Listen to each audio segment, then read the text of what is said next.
On the surface, the scenario of no contact versus no contact presents a perfect, almost maddening stalemate.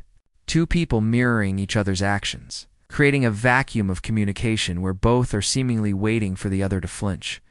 It's a silent standoff that can feel like a battle of wills, a test of who can endure the quiet longer. But to see only the mirrored action, the mutual ignoring, the shared withholdings to miss the entire point. The true essence of this conflict lies not in the silence itself, but in the profound and opposing meanings behind it. One person's silence is a fortress, built brick by brick with discipline and self-respect. The other's is a weapon, sharpened on the whetstone of ego and control. They may look identical from the outside, but they originate from different universes of intention. When one person, often the man in this dynamic, enters no contact from a place of strategy, it is a conscious and deliberate act of reclamation. This is not a game or a petty reaction. It is the final sober decision to stop participating in a cycle that diminishes his worth. He refuses to beg for attention, over-explain his position, or justify his existence to someone who has withdrawn their validation. His silence is a definitive boundary. It is the active choice to cease pouring his energy into a void and to instead redirect it inward. This strategic silence is not passive. It is a vacuum filled with purpose. He uses the absence of noise to build, to focus, to sharpen his mind and body, and to pour every ounce of his energy back into his own mission in life. His silence, therefore, is not emptiness. It is momentum.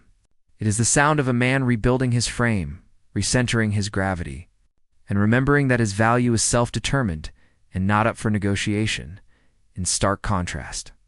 The other person's silence is often a reaction rooted in emotion and a desire to manipulate the dynamic.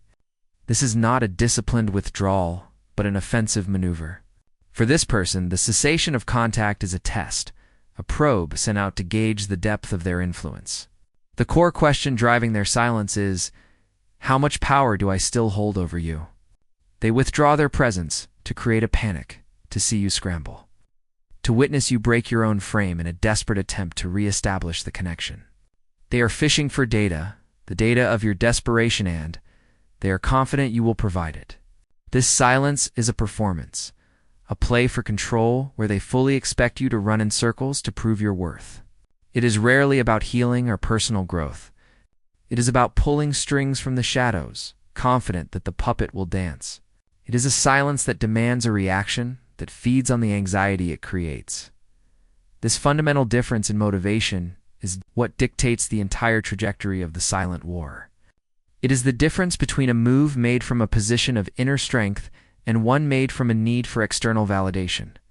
The strategic silencer finds his power within himself, making his stance unshakable.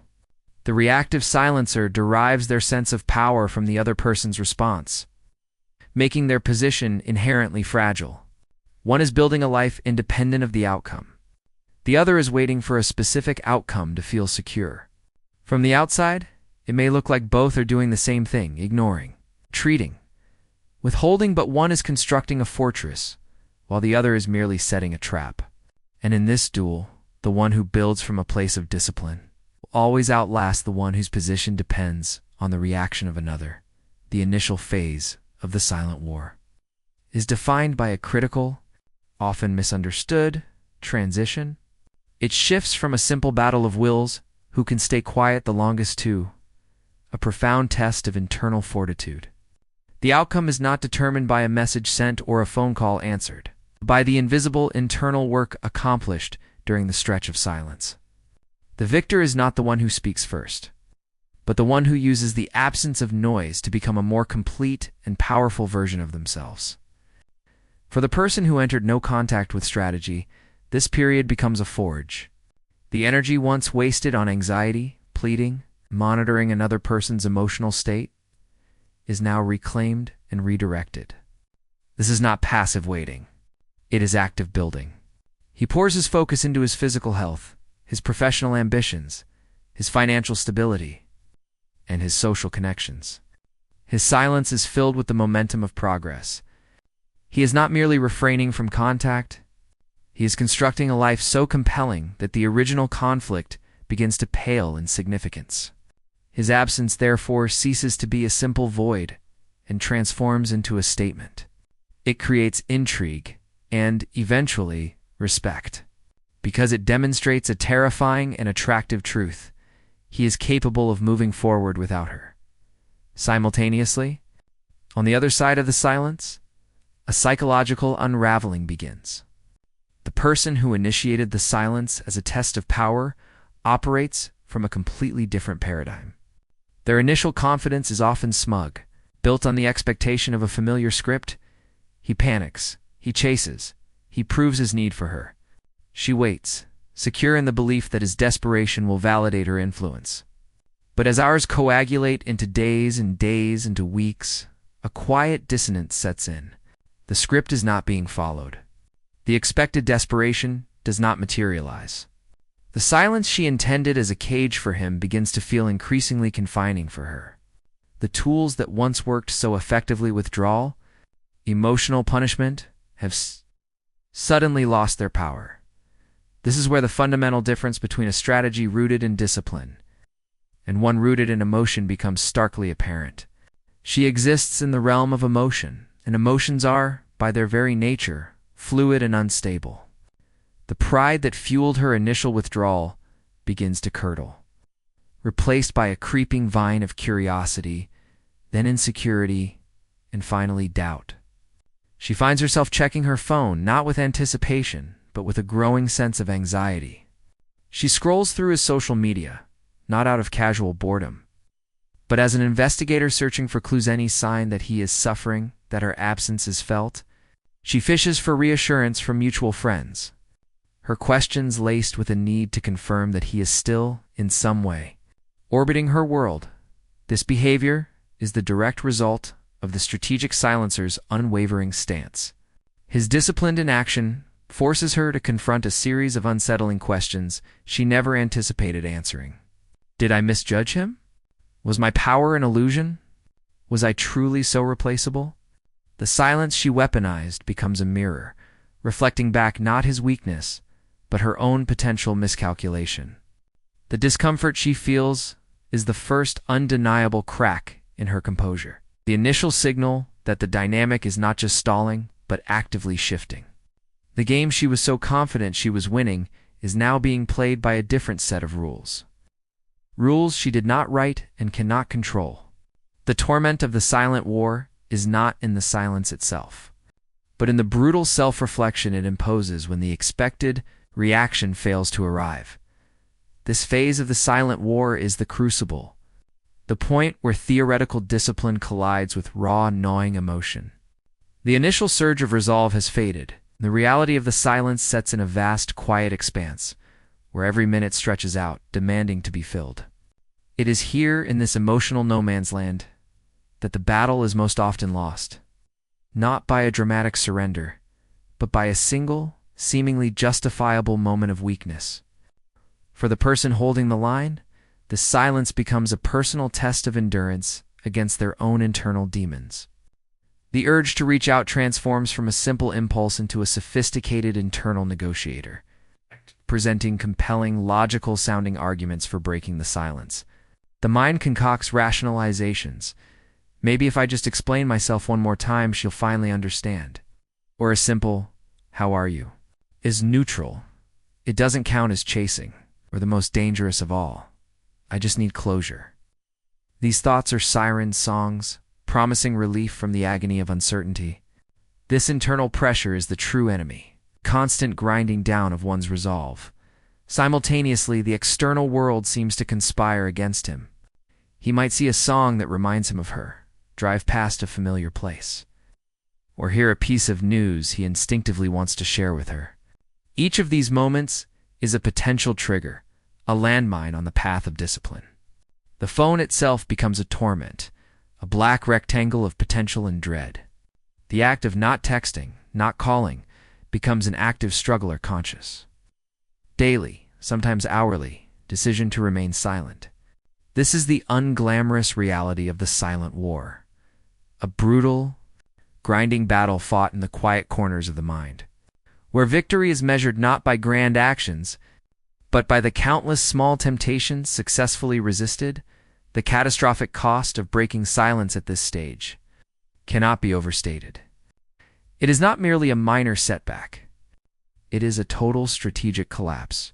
When he sends that text or makes that call, he does not just break the silence, he invalidates it.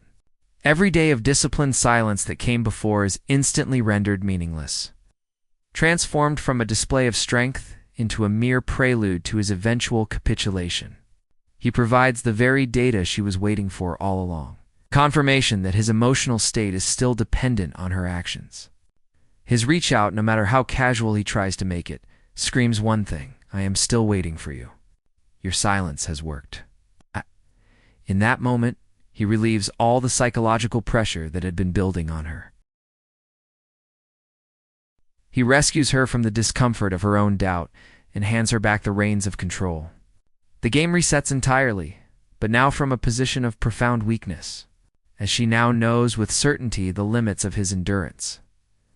Conversely, the man who wins this phase understands that the silence is not a vacuum to be endured, but a space to be occupied and dominated.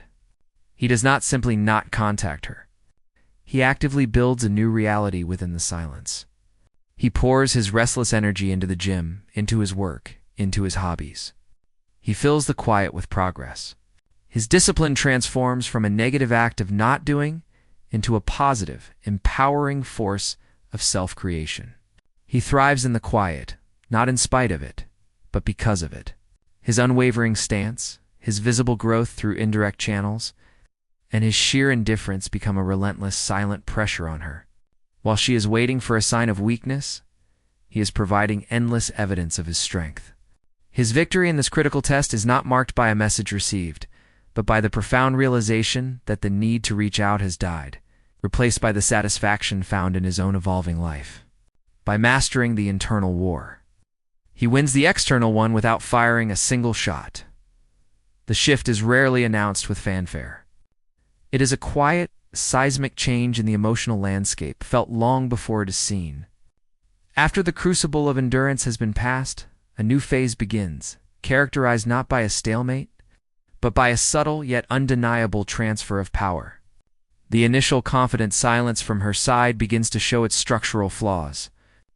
The ego that propped it up is worn down by the relentless, unchanging front of his discipline. She enters a period of internal chaos, a silent storm of conflicting emotions where pride battles a growing, gnawing curiosity. She finds herself replaying memories not with nostalgia, but with a forensic need to understand what happened. The narrative she built, that he would break, he needed her more, crumbles under the weight of a contradictory reality: his continued and even thriving absence. This cognitive dissonance is the engine of the shift. The man who is supposed to be orbiting her world has, according to all evidence, charted a new course entirely, and the gravitational pull she took for granted has vanished. It is in this state of confusion that she will typically make her first move. But it is crucial to understand that these initial gestures are rarely what they seem. A sudden like on an old social media post from months ago, a vague, melancholic song lyric shared to her story, a text that is deceptively simple: "Hey," or "I saw a mutual friend today and it made me think of you." These are not white flags of surrender. They are probes. They are carefully calculated, low-risk investments designed to test the waters without exposing her own hand. She is casting a small fishing line into the silence, hoping for a tug-any. Tug-a-deck confirms he is still watching, still waiting, and still emotionally invested. Her goal in this phase is not reconciliation, but reassurance. She needs to know that the power dynamic she once commanded is still intact, that the silence was merely a pause and not a permanent rewrite of their relational script. This moment is the most perilous for the man who has held the line so diligently. The arrival of that first breadcrumb triggers a surge of hope and validation, feeling that the long-awaited reward for his patience has finally arrived. The temptation to leap at this signal, to reply with enthusiasm, or worse, to pour out all the pent-up emotion of the preceding weeks, is overwhelming. This is the final and most sophisticated trap. To mistake her curiosity for commitment, her probe for a peace offering, is to snatch defeat from the jaws of victory. If he responds with eagerness, he confirms her deepest hope, that he was merely playing a longer game. He validates her, relieves the pressure of her uncertainty, and resets the dynamic back to square one. But now, with her knowing exactly how long his endurance lasts, the true victory is secured not by responding, but by continuing to hold the frame with impeccable indifference. When her breadcrumb is met with silence or with a brief, polite, and non-committal reply that does not open the door to further conversation, it delivers a powerful psychological blow. It communicates that her probe has failed, that his world continues to turn on its axis, undisturbed by her tentative gesture. This forces her to escalate. The cost of re-entry into his life is no longer a simple "hey." The price has gone up. She is now in the position of having to make a real, unambiguous move, one that involves vulnerability and clear intent. The power dynamic has flipped permanently. He is no longer the suitor seeking entry into her world. He has become the gatekeeper of his own. The frame is now his, and she is the one who must decide if she is willing to meet the terms to get back in. The silent war concludes not with a negotiated peace, but with an unconditional shift in sovereignty. In the final analysis, the silent war reveals its ultimate liberating truth. The opponent was never the other person. The entire conflict, with all its tension, its tests of will, and its psychological warfare, was a grand-scale projection of an internal battle. The real war was always waged within the silent individual. Fierce conflict between the disciplined self and the needy, validation-seeking ego. Every pang of longing, every surge of anxiety to check the phone. Every rehearsed speech in the mind was a skirmish in this civil war. The other person was merely the catalyst, the external trigger that brought this deep-seated internal struggle to the surface. When this realization dawns, the entire dynamic transforms. It ceases to be about winning against her and becomes entirely about conquering oneself.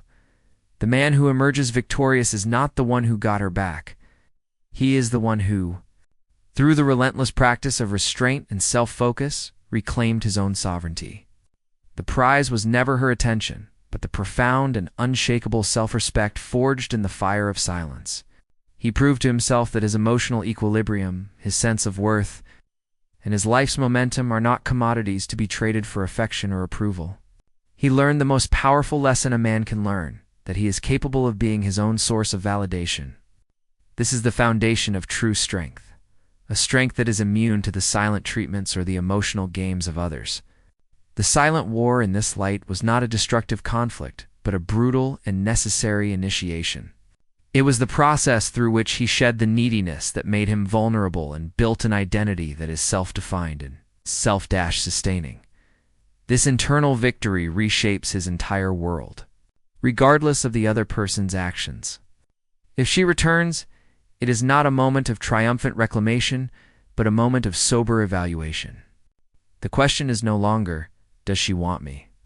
But does the person she is now meet the standards of the man I have become? The power dynamic has been permanently inverted. He is no longer a supplicant at her throne. He is the curator of his own kingdom, and she is a petitioner at the gate.